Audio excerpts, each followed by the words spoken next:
स्मृति ईरानी जी को अमेठी का जन हराना चाहता है। भारतीय जनता पार्टी में रहकर भारतीय जनता पार्टी का पीड़ित कार्यकर्ता हराना चाहता है। अमेठी का किसान जो खुद का जानवरों से परेशान है उनको हराना चाहता है। स्मृति ईरानी जी के जो भ्रष्टाचारी उनके तंत्र हैं, उस भ्रष्टाचार चाहे थाना हो, तहसील हो, ब्लॉक में हो, वहाँ पर उनका जाने वाला किसान और नौजवान ने हराना चाहता है। स्मृति ईरानी जी ने जो यहाँ पर बेरोजगारी फैलाई है, यहाँ पर जो धंधे बंद कराए हैं, उस उम्मीद में कि हमें रोजगार मिलेगा, वो बेरोजगार हराना चाहता है। नफरत के सैलाब में उन्होंने जो यहाँ पर नफरती भाषण दिए हैं, यहाँ का अमन चैन चाहने वाला हर अमेठीवासी इन्हें हराना चाहता है। इन्होंने जो झूठे वादे किए थे, चाहे सस्ती गैस सिलेंडर की बात रही हो, सस्ते डीजल पेट्रोल की बात रही हो, या अमेठी के जन को 13 रुपए किलो चीनी की बात रही हो, वो सब इनको हरा कर अपना बदला लेना चाहता है। 2024 की शुरुआत हो चुकी है। मणिपुर की बात करें या फिर अमेठी की बात करें, हर जगह की जनता और उसके जो प्रतिनिधि हैं 2024 की तैयारी में लग चुके हैं। खासतौर पर अमेठी की बात करें तो पिछले एक सप्ताह में यहाँ पर राजनीतिक सरगर्मियाँ तेज हो चुकी हैं। चूँकि यहाँ की जो मौजूदा सांसद हैं 2 बार आ चुकी हैं, 2 दिवसीय दौरा कर चुकी हैं और लगातार कह रही हैं कि हम अपने घर वालों के बीच में आ रहे हैं, उनसे बातचीत कर रहे हैं। क्योंकि यहाँ के जो पूर्व सांसद हैं वो राहुल गांधी हैं।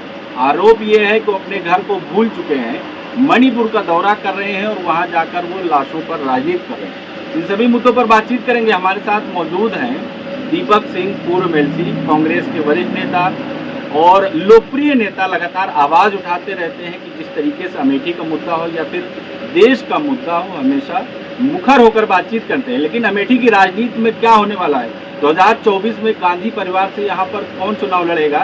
क्या 2019 की तरह राह मुश्किल है फिर या आसान है? इन्हीं से बातचीत करेंगे। क्या लग रहा है? सबसे पहले सीधा सा सवाल, अभी 2 दिन का दौरा हुआ स्मृति ईरानी का, और इससे पहले जब दौरे पर आई तो उन्होंने कहा था कि 58% युवाओं को नौकरी मिल चुकी है, अमेठी खुशहाल है।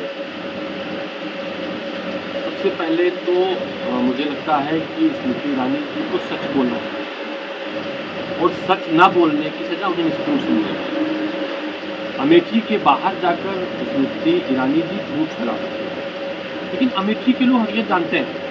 अमेठी में स्मृति ईरानी ने रोजगार छीने हैं, उसके तथ्य हैं और प्रमाण हैं। अमेठी के बाहर के लोग भले अनभिज्ञ हों, लेकिन अमेठी के लोग जानते हैं स्मृति ईरानी के सांसद होने के बाद से यहाँ पर ट्रिपल आईटी बंद हुआ। उनके सांसद होने के बाद यहाँ से सेल जो नवरत्ना कंपनियों में आता है वो बंद ही नहीं हुआ, नीलाम हो गया। स्मृति ईरानी जी के नेतृत्व में यहाँ से पेपर मिल गई। यहाँ पर स्मृति ईरानी ने फूड पार्क छीना है, तो मुझे लगता है ये रोजगार के अवसर है। रोजगार के अवसर से इतने रोजगारों से कम 1 लाख का रोजगार उन्होंने छीना है। किस मुँह से कह सकती है उन्होंने रोजगार दिया है? दूसरा, अमेठी में चाहे जगदीशपुर की इंडस्ट्रियल एरिया हो, गौरीगंज की तिकरिया इंडस्ट्रियल एरिया हो या त्रिजुम्बी की इंडस्ट्रियल एरिया हो, स्मृति जी में अगर साहस है तो मैं उन्हें चुनौती देता हूँ, किसी भी इंडस्ट्रियल एरिया या अमेठी लोकसभा के किसी हिस्से में खड़ी हो और एक सेल्फी डालें, इस अमुक इंडस्ट्री, अमुक भवन का शुभारंभ या हमने इसको अपने कार्यकाल में यहाँ से लेकर आए हैं, ये बिल्डिंग भारतीय जनता पार्टी और स्मृति ईरानी के कारण बनी है, मैं मान लूँ। वो चुनौती दे रही है राहुल गांधी को। राहुल गांधी आकर हमसे बातचीत करें, चैलेंज दे रहे हैं कि हिम्मत है तो सामने आइए, बातचीत कीजिए हमसे। राहुल गांधी को हिंदुस्तान भर में स्मृति ईरानी जैसे बहुत सारे लोग चुनौती देते हैं, लेकिन चुनौती है अमेठी के लिए। उनमें साहस है। हमने पहले भी कहा था कि अगर स्मृति ईरानी में साहस है तो आके मुझसे संवाद करें। मैं भी पंचायत के चुनाव से लड़ते हाउस का सदन, उत्तर प्रदेश के सदन का सदस्य रहा हूँ।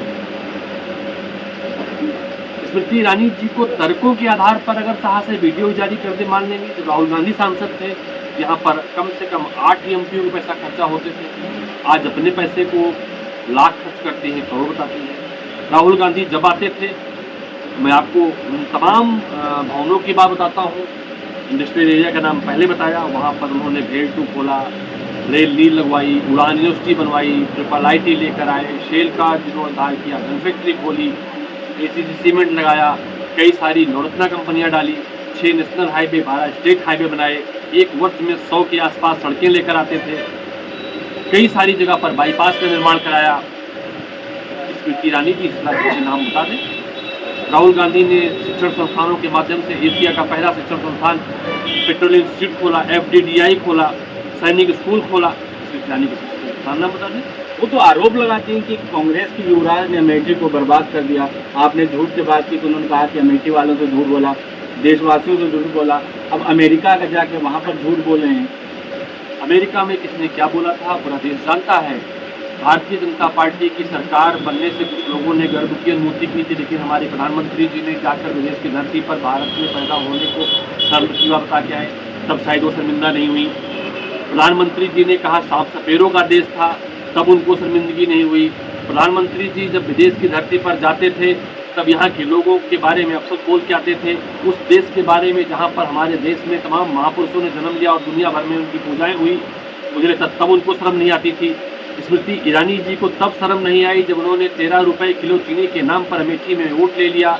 जब पूरे देश में सिलेंडर घूमी तो लोगों को लगा, अमेठी के लोगों को भी लगा शायद सिलेंडर सस्ते हो जाएं, उन्हें तब शर्म नहीं आई। सब्जी की माला पहनकर घूमती थी, आज सब्जी के भाव क्या हैं। तो स्मृति ईरानी जैसी नॉन सीरियस पॉलिटिशियन की बात को कांग्रेस पार्टी गंभीरता से नहीं लेती। हाँ, उनमें साहस है। जिस तरह से मैं शिक्षण संस्थान, स्वास्थ्य सेवाओं के बारे में, सड़कों के बारे में, इंडस्ट्री के बारे में नाम लेकर बता रहा हूँ, उनमें साहस है। किसी भी इमारत सामने खड़ी होकर फोटो खींचे और बताएं कांग्रेस पार्टी ने नहीं, इसमें ईरानी शुरू किया था। केंद्रीय मंत्री हैं आप, नॉन सीरियस पॉलिटिशियन आप उनको कह रहे हैं, केंद्रीय मंत्री हैं, यहाँ के सांसद हैं। नॉन सीरियस उनको इसलिए कहते हैं कि स्मृति ईरानी ने जब 2019 में यहाँ चुनाव लड़ाई थी, उन्होंने कहा था कि अमेठी के लोग इतने बदहाल थे, कीचड़ से अनाज निकाल कर खाते थे।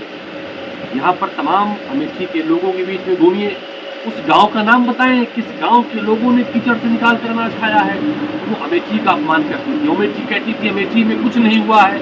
यहाँ पर अमेठी में उत्तर प्रदेश को टैक्स देने में, इंडस्ट्री के रूप में, विकसित ग्रामीण क्षेत्र के मामले में सर्वाधिक ग्रामीण क्षेत्र विकसित रूप है। नोएडा के बाद सबसे ज्यादा इंडस्ट्री कहीं लगी है तो अमेठी में लगी है।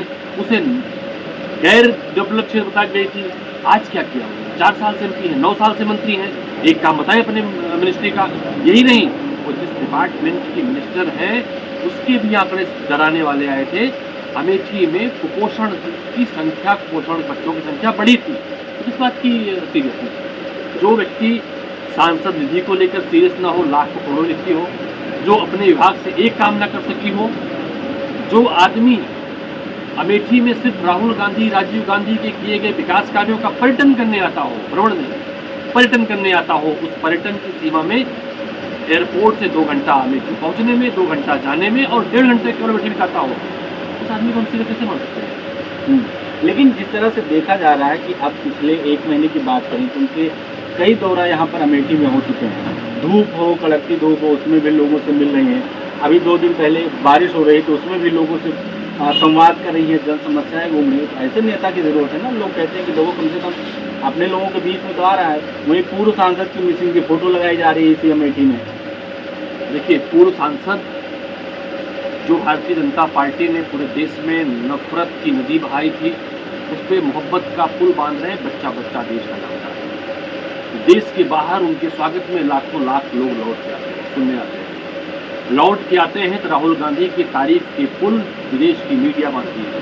लेकिन जब नरेंद्र मोदी जी लौट कर आते हैं तो वही अमेरिका हमारे देश का अपमान करता है, हमारे माननीय प्रधानमंत्री का अपमान करता है, जब ये कहकर कि भारत में मीडिया को आज़ादी नहीं है तो तकलीफ पहुंचती है, क्योंकि हम उस देश से पैदा हुए हैं जहां का माननीय प्रधानमंत्री हमारे देश का विदेश से जाके अपमान तो राहुल गांधी करके आए हैं। मीडिया कह रही है वहाँ पर भारत की छवि खराब की, प्रधानमंत्री मोदी की छवि खराब की, गलत वहाँ पर इमेज जाकर बताया वहाँ पर लोगों को। दुनिया भर के सर्वे आते हैं। हम अपने यहाँ पर अघोषित इमरजेंसी लगाकर, जो अंग्रेजों ने हिंदी मीडिया पर प्रेस वर्नाकुलर एक्ट के माध्यम से पाबंदियाँ लगाई थी, पाबंदी लगाकर छुपाई जा सकती है। लेकिन दौर सोशल मीडिया का है, दौर पोर्टल मीडिया का है, दौर आजकल फिर से माउथ मीडिया का है। लोग जानते हैं ना कि भारत की विकास की रफ्तार घटी है, लोग जानते हैं डॉलर महंगा हुआ है, लोग जानते हैं भारत में खुशहाली घटी है, लोग जानते हैं दुनिया भर के रैंकिंग में भारत महिलाओं के दृष्टि से खतरनाक देशों की श्रेणी नंबर 2 पे है। लोग जानते हैं स्वास्थ्य सेवाओं के मामले में, बदहाल स्वास्थ्य सेवाओं के मामले में भारत पहले पायदान पर है। लोग जानते हैं बदहाल शिक्षा के मामले में दुनिया की रैंकिंग में भारत दूसरे पायदान पर है। तो हम कैसे कह सकते हैं